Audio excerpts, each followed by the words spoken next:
안녕하세요. 외교부 서포터즈 국내 취재 17기 박민서입니다. 발표의 기회를 주셔서 감사합니다. 오늘 발표를 통해 곧 활동을 시작하실 18기 여러분들께 제가 모파랑으로서 활동을 하며 느낀 점, 그리고 소소한 활동 꿀팁을 전달해 드리도록 하겠습니다. 자기소개를 통해 저에 대한 간단한 정보를 드린 후 왜 모파랑이어야만 했는지, 모파랑을 통해 어떤 활동을 어떻게 했는지에 대한 이야기, 모파랑 활동을 마무리하며 느끼는 점에 대한 이야기를 해드리도록 하겠습니다. 저를 다시 한번 소개하자면 저는 17기 국내 취재부문으로 활동하였습니다. 저를 해시태그와 문구로 간단하게 표현해 보았는데요. 두 번 두드린 외교부 서포터즈의 문이 열리다. 문장에서 알 수 있듯이 저는 모파랑 재수생입니다. 16기 모집 때 교환학생으로 인해 해외에 거주 중이었기 때문에 해외 취재부문으로 지원했다가 떨어진 적이 있습니다. 다행히 17기 국내 취재로 합격을 하여 이렇게 발표를 전할 수 있다는 것에 감사함을 표합니다. 간절하면 이루어진다는 것을 다시 한번 느낄 수 있었습니다. 또한 외교부 외무 공무원에 관심을 두고 활동하며 해당 부분의 취재를 가장 많이 한 사람 중 하나라고 말할 수 있습니다. 발표자로 선정되어 어떤 부분을 여러분께 전해드리면 도움이 될까 고민이 많았는데요. 활동을 시작하시기 전 왜 모파랑이어야만 했는가 질문을 자신에게 던져보시기를 추천드립니다. 저의 경우에는 20살 이후 경험해온 것들을 통해 외교부 입부의 꿈을 가지게 되었던 것으로부터 지원 동기가 시작되었습니다. 서포터즈 활동을 통해 내가 알고 싶은 정보를 탐구하고 이를 전달한다는 마음가짐을 가지고 활동을 시작했습니다. 또한 대학생으로서 외교부에 가장 가까워질 수 있는 방법은 외교부 서포터즈라고 생각했습니다. 이러한 강한 동기들이 제 활동을 일관성 있고 풍요롭게 하는 데 도움이 되었습니다. 사진으로부터 그동안의 취재 기사를 보여드리겠습니다. 모아놓으니 아주 많은 것을 했다는 생각이 드는데요. 16기부터 시작된 코로나가 17기에도 큰 영향을 미치며 주로 온라인을 통해 취재가 진행되었습니다. 저는 코로나로 인해 바뀌었던 취재의 모습, 그리고 직접 발로 뛸 수 있는 거리를 찾아 취재한 모습에 대한 이야기를 들려드리겠습니다. 첫 번째, 웨비나입니다. 코로나로 인해 생겨난 단어 중 하나이죠. 웹과 세미나가 합쳐진 단어로 온라인으로 세미나를 듣는 것을 말합니다. 코로나로 인해 모파랑 17기의 첫 취재 모집 또한 웨비나였는데요. 저는 모든 모파랑 17기 분들 중에 최초로 웨비나를 취재한 국내 취재부문 기자였습니다.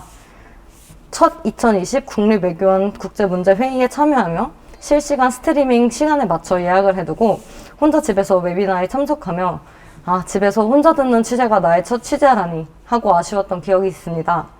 하지만 패널들을 암기할 정도로 반복해서 웨비나를 시청했고 관련 지식들을 머리에 다 담고 전공 시험에서도 써먹은 기억이 있습니다.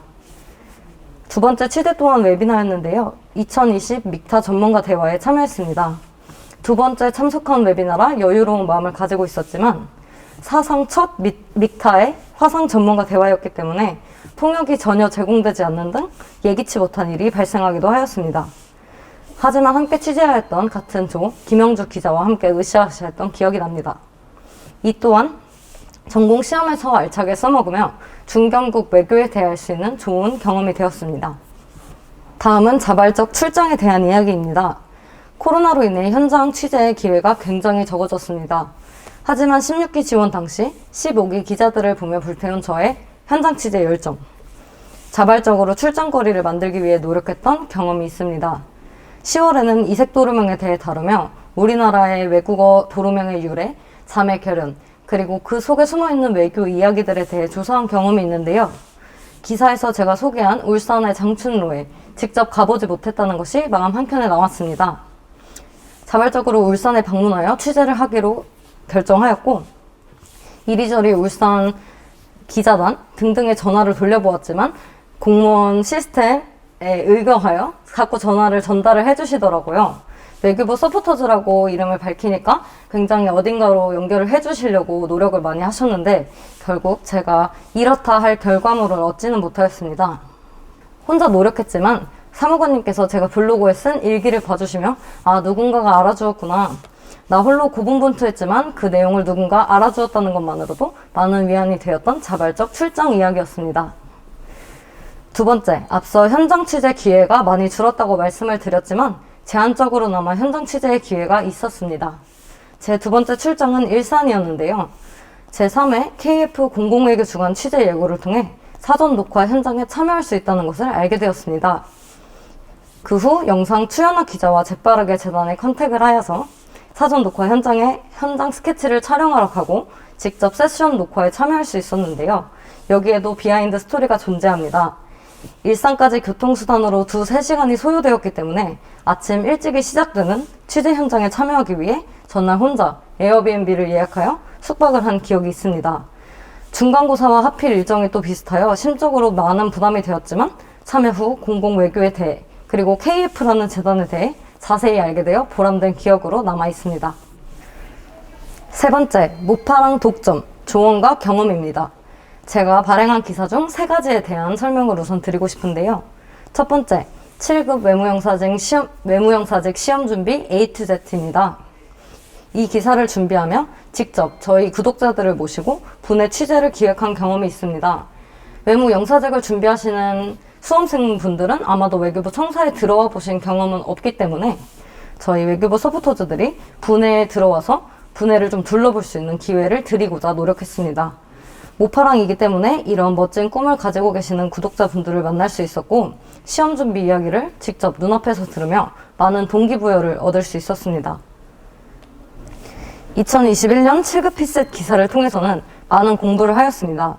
인사혁신처가 제공한 시험 문제와 유튜브를 직접 정독하고 시험 관련 직접 경험자인 사무관님의 조언을 들으며 정보를 획득할 수 있었습니다.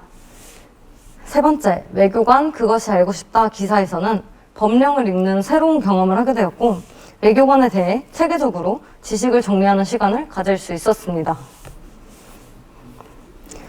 활동을 통해 대학생으로서 외교부에 가장 가까이 다가갈 수 있는 방법은 모파랑이 맞았다는 확신이 듭니다. 또한 모파랑이라는 명분으로 평소 닿을 수 없던 분들의 섭외, 인터뷰 진행, 외교부 이름표를 차고 전국 방방곡곡을 누비는 등 많은 도전을 할 수 있었습니다. 오직 모파랑이기에 할 수 있었던 경험들, 제 관심 분야에서 백방으로 활용할 수 있었습니다. 외교부를 이리저리 휘젓고 다니거나 외교관을 만나 이야기를 나눠보고 외교의 현장을 체험할 수 있었습니다. 또한 소중한 인연들을 많이 만나게 되었습니다. 함께 취재를 진행하며 만난 같은 꿈을 가진 기자님들부터 우리 조원들 그리고 사무관님까지 오래오래 간직하여 훗날 어디에서 만나게 되더라도 반갑게 맞이할 수 있는 사람들을 많이 얻게 되었습니다. 모파랑 활동을 한마디로 마무리하고 여러분들께 조언을 드리자면 외교부의 가장 친한 친구가 되라고 말씀드리고 싶습니다. 서포터즈이기에 할 수 있었던 경험들, 서포터즈이기에 만날 수 있었던 사람들 모두를 알게 되어 감사하고 기쁜 시간이었습니다.